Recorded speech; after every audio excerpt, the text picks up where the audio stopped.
ஒரு பெரிய ஏரிக்கு பக்கத்துல ஒரு பெரிய விவசாய நிலம் இருந்துச்சு. அந்த நிலத்துல ஒரு விவசாயி நெல் பயிர் செஞ்சிருந்தாரு. அந்த ஏரிக்கு வர்ற கொக்கு எல்லாம் அந்த விவசாயியோட நெல்லை தின்னு அவருக்கு நஷ்டத்தை ஏற்படுத்துச்சு. அதனால ஒரு பெரிய வலை விரிச்சு கொக்கு எல்லாத்தையும் பிடிக்க முடிவு பண்ணுனாரு.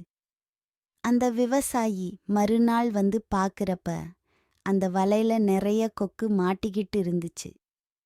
பக்கத்துல போன விவசாயி கிட்ட ஒரு கொக்கு சொல்லுச்சு, நான் இங்க உங்க நெல்லை திங்க வரல. நான் நல்ல குடும்பத்தை சேர்ந்தவன், என்ன விட்டுடுங்கன்னு கேட்டுச்சு.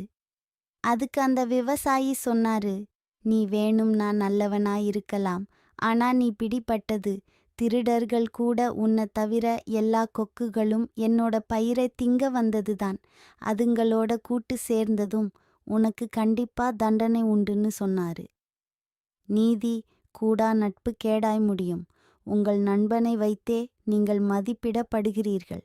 Please like, share and subscribe our channel friends.